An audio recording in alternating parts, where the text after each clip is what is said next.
En el ministerio hemos hecho primero un registro de elegibles. Los profesores tienen que inscribirse en red, en la página web del ministerio, a ese registro de elegibles. Esos profesores van a pasar por un proceso de selección.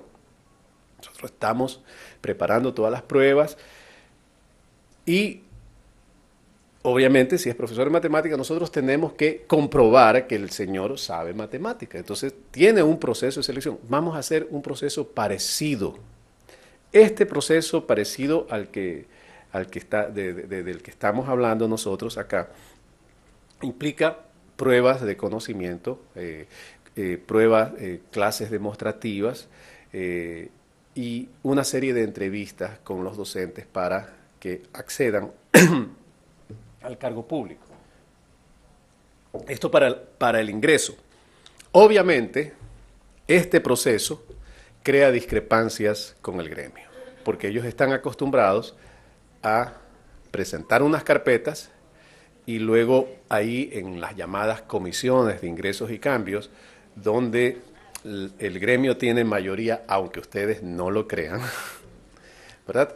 Tiene mayoría, tomar las decisiones de clientelismo político. Entonces, yo quiero terminar solamente diciendo que la idea del plan decenal es tener una educación pública de calidad, de calidez, que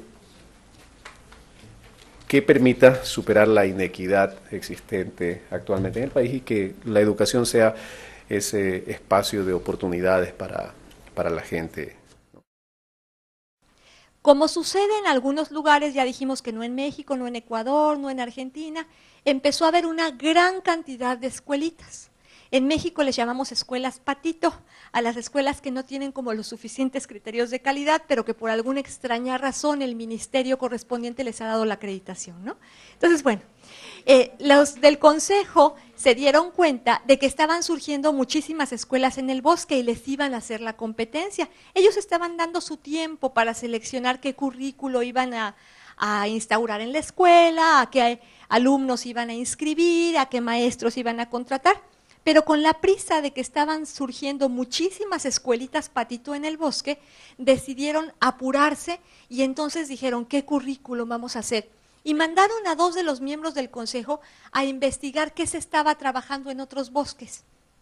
Y entonces se fueron y encontraron que en otros bosques había 4 asignaturas básicas. Carrera, trepamiento, acuérdense que es para animalitos, ¿no? Entonces, carrera, trepamiento de árboles, natación y vuelo. Eran las asignaturas de moda en todas las escuelitas nuevas que estaban en los bosques, ¿no? Cercanos. Y dijeron, pues ni modo, esas 4. A alguien se le ocurrió preguntar, pero ¿y serán las mejores? Cállate, cállate, no, porque si ponemos a averiguar si serán las mejores, nos van a ganar la clientela a las otras escuelas. Entonces pusieron sus 4 asignaturas y diseñaron sus trípticos, sus folletos para vender, para promocionar la escuelita. Después a alguien se le ocurrió preguntar, pero ¿y a quién vamos a destinar la escuela? Hay que diseñar un perfil de ingreso. No, ¿qué perfil de ingreso? Salte y recupera cualquiera que vaya pasando. Di que entran 2 por 1, 2 al precio de 1. Entonces, bueno, ya salieron y seleccionaron a los primeros de la primera generación.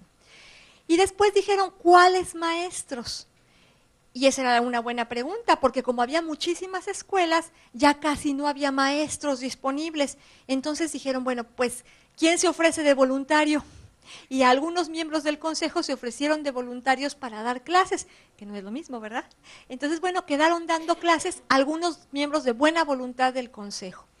Pero dentro de ellos quedó el presidente del consejo, que por supuesto tenía que tener la asignatura más importante.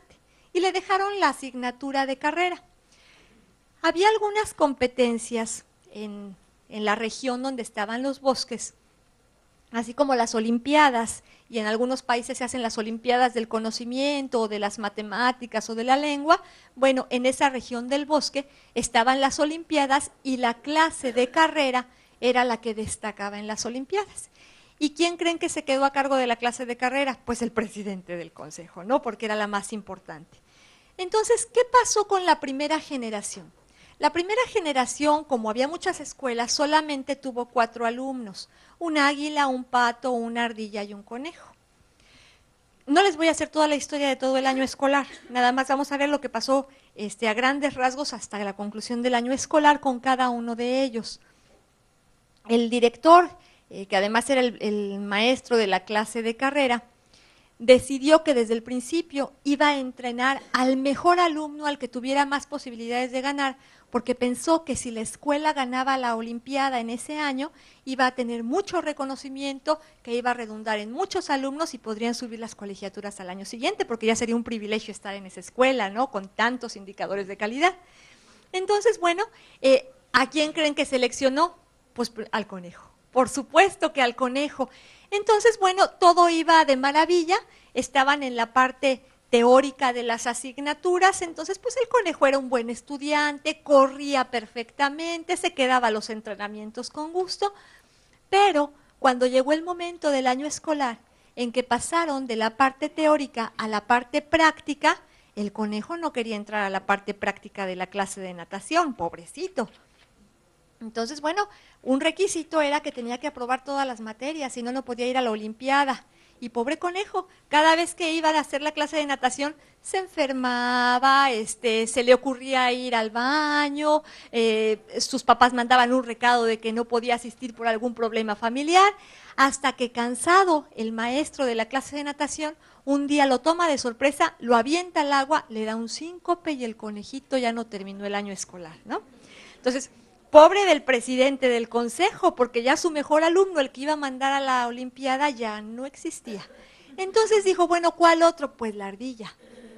Entonces la ardilla igual, la era muy buena, estuvo feliz ya que no estaba el conejo que le hacía sombra, pero igual llegó el momento en la clase de vuelo en que pasaron de la parte teórica a la parte práctica. Y yo no sé si algunos de ustedes vieron hace muchos años una caricatura de la ardillita voladora y Bullwinkle. Yo, como ya tengo muchos años, sí la veía. Entonces, resulta que esta no era la ardilla voladora. Y en la parte práctica, también perdieron un alumno.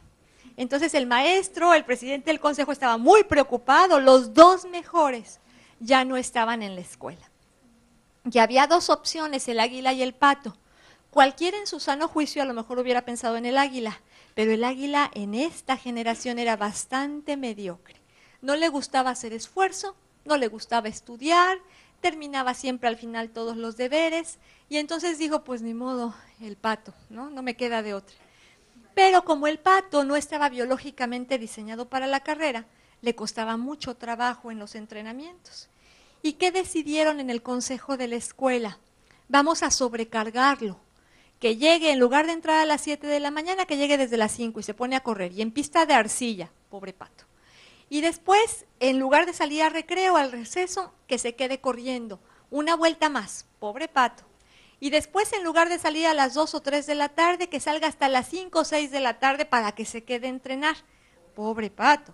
Porque al final se le deshicieron las membranas de las patas y entonces ni nadó, ni trepó árboles, ni corrió, ni voló. Total que para no hacerles el cuento largo, la que fue a la Olimpiada de las Carreras fue el águila, que no ganó las Olimpiadas, por supuesto, pero como no había otros alumnos, le dieron el reconocimiento summa cum laude, que es uno de los más altos que se daban por ahí, ¿no? Entonces, colorín colorado, este cuento de la escuelita del bosque ha terminado, pero a mí me gustaría que lo tuviéramos presente a lo largo de la charla que vamos a tener, porque como yo les decía, no pasa en Ecuador, no pasa en México, no pasa en ningún país cercano a nosotros, pero algunas cosas de por ahí, en otros países lejanos que empezaron a hablar de competencias, sí pasan. Entonces habría que tener como cuidado de cómo estamos manejando nuestras instituciones educativas. Bien, dentro de los antecedentes que hace un ratito decía yo que debíamos tomar en cuenta para hablar de competencias, hay uno importantísimo que tiene que ver con cómo estamos entendiendo la idea de educación. Yo sé que seguramente ya estuve ahí leyendo los nombres de los colegios y sé que seguramente, así como hay tantos nombres ahí, habrá diferentes modelos educativos. Seguramente coincidimos en algunas propuestas, pero desde luego cada quien tiene una idea diferente de persona que quiere formar. Sin embargo, como un proyecto comunitario, sí tenemos que empezar a homologar qué idea de hombre queremos formar.